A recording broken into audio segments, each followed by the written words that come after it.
We have a game-changing archaeological discovery to share with you right from the shadows of the Temple Mount in Jerusalem. 2,000 years. That is how long a chamber beneath the Temple Mount remained sealed before researchers breached it. Inside, they found a stone basin covered in ash, inscribed with PaleoHebrew words that match biblical descriptions of only one place in history: the Holy of Holies. He who dwells here, his spirit never leaves. But here is the catch. Ancient hands sealed this chamber with deliberate finality, blocking every entrance, filling every staircase with rubble, as if they wanted whatever lay inside hidden forever. The question is why, and what else remains buried beneath the most contested piece of ground on Earth? The catastrophe. In 1999, bulldozers began ripping through soil beneath the Temple Mount. The Islamic Waqf had decided to construct a new underground mosque in an area known as Solomon's Stables. The project was unauthorized by Israeli authorities.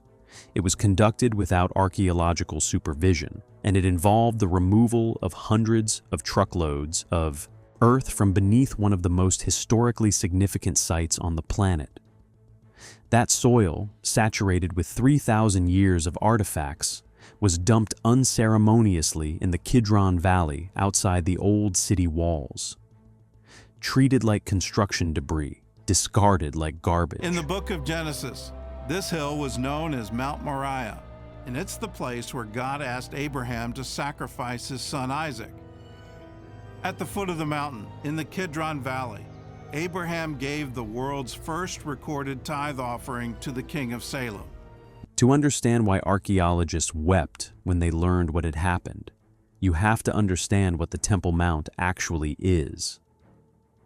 This 35-acre limestone plateau represents the single most sacred piece of ground on Earth. For Jews, this is where King Solomon built the first temple nearly 3,000 years ago, housing the Ark of the Covenant in a chamber so sacred only the high priest could enter, once per year. That temple was destroyed by Babylonians in 586 BCE. A second temple rose and fell to Roman legions in 70 CE. Jews, Christians, and Muslims have all developed remarkably similar notions of the divine. Even though they were often working in isolation from one another, and often were in a state of deadly hostility with one another, Jewish, Christian, and Muslim theologians have continually asked the same kind of questions about God. For Muslims, this is the noble sanctuary where Muhammad ascended to heaven. For Christians, this is where Jesus overturned the tables of the money changers. Three faiths, one hilltop, and a political arrangement so fragile that any archaeological activity could spark riots, diplomatic crises, or war. One misplaced shovel could ignite an international incident. So for over a century, the secrets beneath the Temple Mount remained untouchable. This is very impressive for me, not only because of the history, because this is actually a snapshot for the history that happened here 2,600 years ago. These discoveries shed more light on ancient Jerusalem and paint a more complete picture of King David's city. Until the Waqf's bulldozers changed everything. When Israeli archaeologists saw truckloads of irreplaceable history being dumped like garbage, they were devastated. Millennia of potential discoveries had been ripped from context and scattered without documentation. But two researchers saw something else, an opportunity. Gabriel Barkay had spent his entire career studying Jerusalem's ancient past. He had already made one of the greatest archaeological discoveries of the 20th century: tiny silver scrolls inscribed with the oldest biblical texts ever recorded. Now, in his 60s, watching sacred soil being hauled to a landfill, something broke inside him. He could not let 3,000 years of human heritage disappear. His colleague Zaki Devira shared the same fire. Together, they launched the Temple Mount Sifting Project. Operating out of a public park in East Jerusalem, they began the painstaking process of recovering what had been lost. Volunteers arrived from around the world. Day after day, year after year, they sifted through that discarded earth by hand, bucket by bucket, fragment by fragment. Here we show black and white and on nice pieces of pottery and other things that we have been here for 3,000 years. It's very simple. There's no project that shows it better than this one. It proves that everything we've said about it and thought about it and dreamt about it and prayed about it is true. What they found was staggering. Over 500,000 artifacts emerged. Coins from the time of Herod, arrowheads from the Crusader era, jewelry from Islamic periods, pottery shards spanning dozens of civilizations. Then came the discovery that made researchers pause. A volunteer noticed a small, hardened lump of clay, flattened and cracked with age. When examined under magnification, it revealed itself to be a bulla, an ancient seal impression once used to secure official documents. The inscription was PaleoHebrew. It read, "Belonging to Gedaliahu, son of Immer." The name Immer appears in the book of Jeremiah as a priestly family active during the First Temple period. This tiny piece of clay confirmed the existence of a real person mentioned in Scripture, someone who had lived and worked on this very site nearly 3,000 years ago. More bullae followed, names and titles that aligned with biblical records, symbols depicting menorahs, temple gates, and priestly garments. But here's the catch. These First Temple artifacts were not distributed randomly throughout the soil. They concentrated in specific areas, pointing toward particular sections of the mount. Sections that corresponded with ancient descriptions of sacred zones. The Sifting Project had not just recovered lost artifacts. It had provided a map, breadcrumbs leading somewhere specific. Now scientists needed to follow them to their source. If you are fascinated by forbidden history like this, make sure to subscribe and hit the bell so you do not miss what comes next. The Hidden Network. Between 2021 and 2024, a new generation of researchers began combining cutting-edge technology with overlooked historical documents. Their focus was the southern edge of the Temple Mount, near the Western Wall tunnels.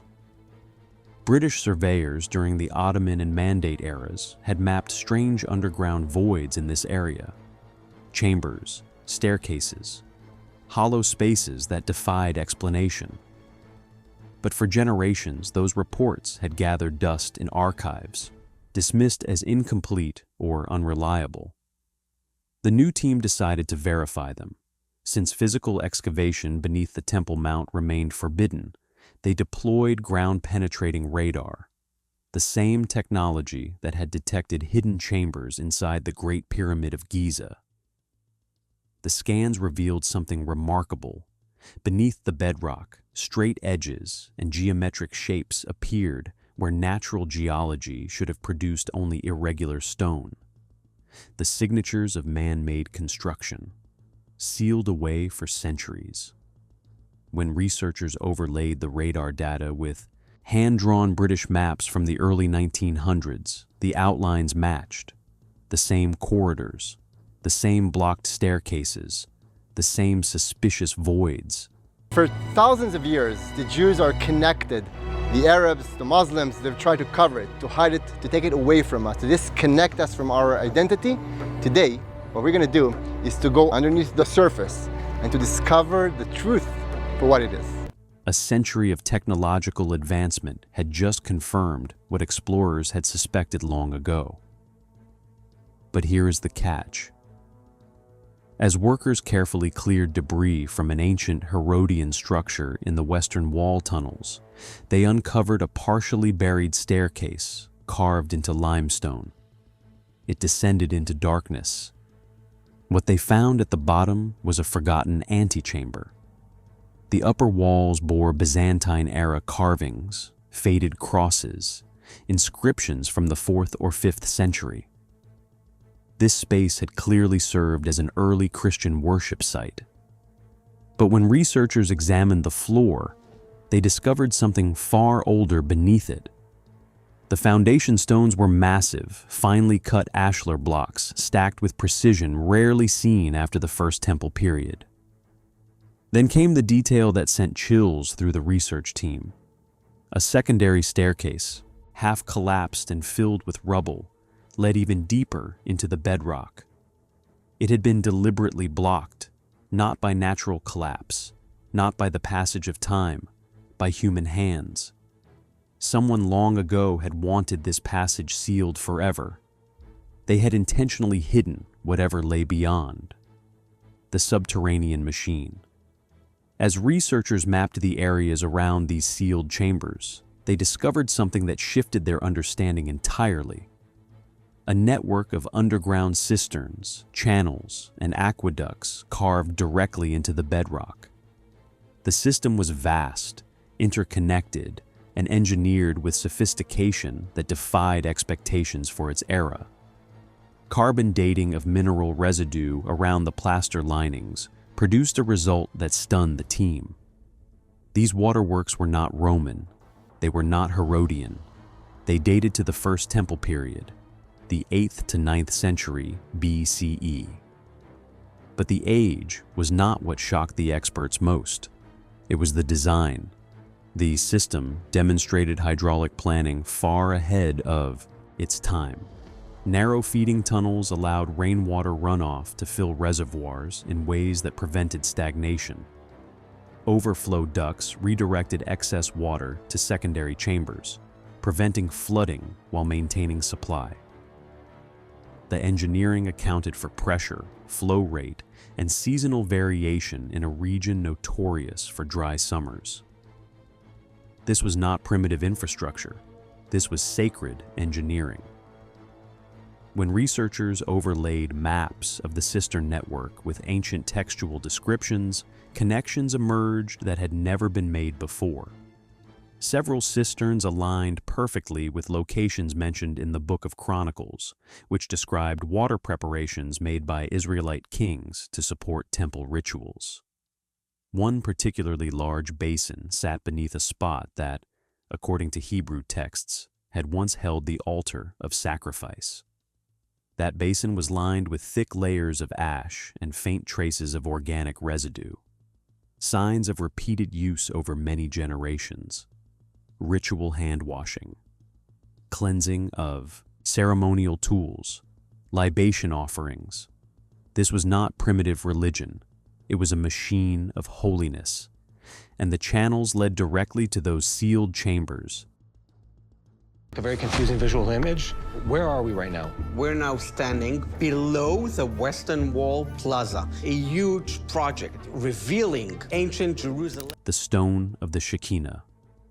The researchers moved carefully through the darkness, past ancient water channels, past buried priestly chambers, past the blocked staircase that someone had sealed with such deliberate finality. Dr. Yuval Baruch, the lead archaeologist, felt his pulse hammering in his ears. The passage narrowed. The air grew thick, ancient, untouched by human lungs for millennia. And there, at the end of a corridor that had not seen light since before the Common Era, they found a sealed stone threshold.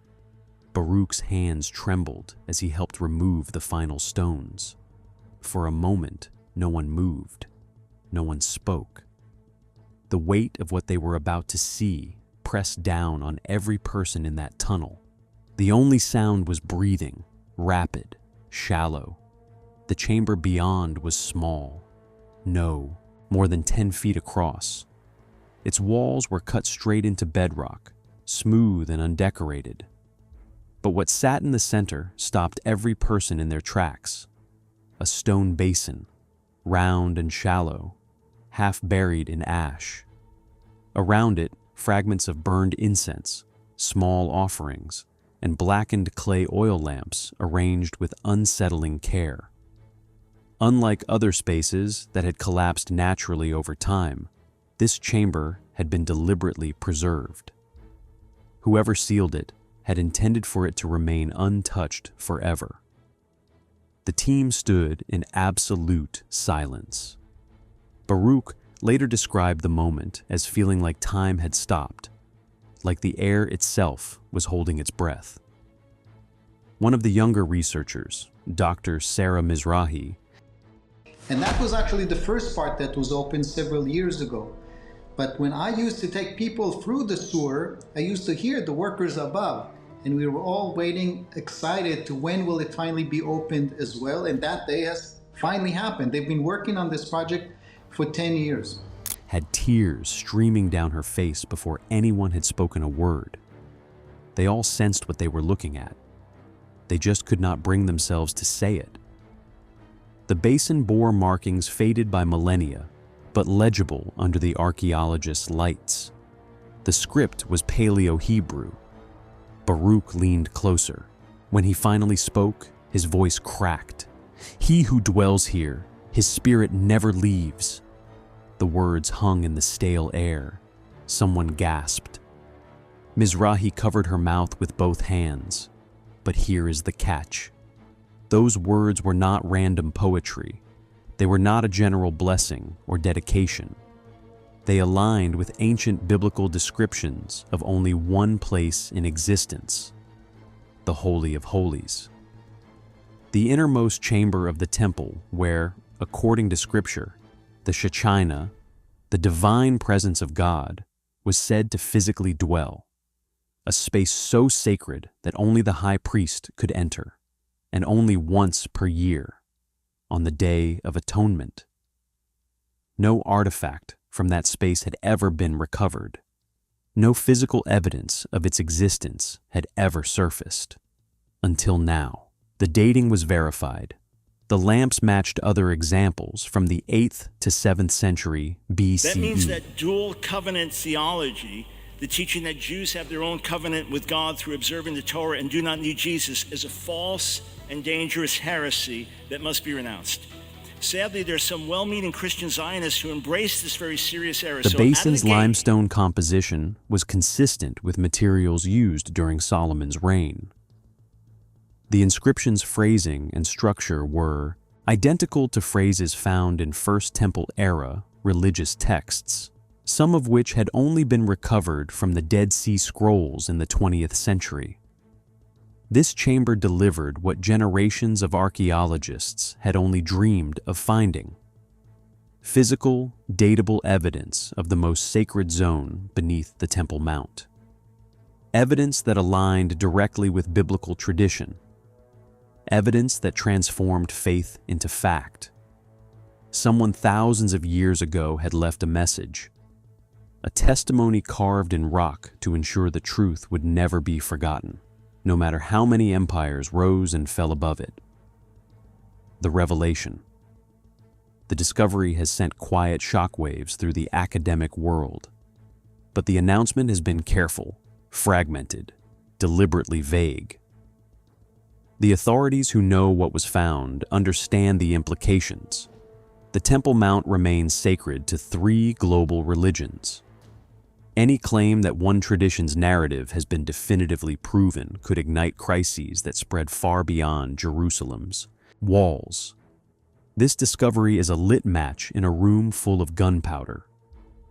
Some Christian communities see the find as prophetic fulfillment, tangible confirmation that the biblical accounts were historical record. Evangelical theologian Dr. Michael Brown called the discovery the most significant archaeological validation of Scripture since the Dead Sea Scrolls, though he cautioned that its implications would take decades to fully understand. Some Orthodox Jewish leaders have responded with caution, even mourning. Rabbi David Lau, a former chief rabbi of Israel, reportedly stated that while the discovery confirms what the faithful always knew, disturbing the area of the Shekinah without proper spiritual preparation remains a transgression of the highest order, beneath the entire Temple Mount. What lies inside remains unknown. The political and religious barriers to investigating it may never be overcome, but the door has been cracked open. For 3,000 years, this ground held its silence. Now, for the first time, researchers have breached a chamber that was never meant to be opened, and they found exactly what ancient texts said would be there. What other truths lie buried beneath the surface? If this discovery changed what you thought you knew, smash that like button and subscribe for more deep dives into lost history. Drop a comment below and tell me, do you think researchers should open the remaining sealed chambers? Or should some secrets stay buried forever? Click here for more forbidden discoveries that mainstream archaeology does not want you to see.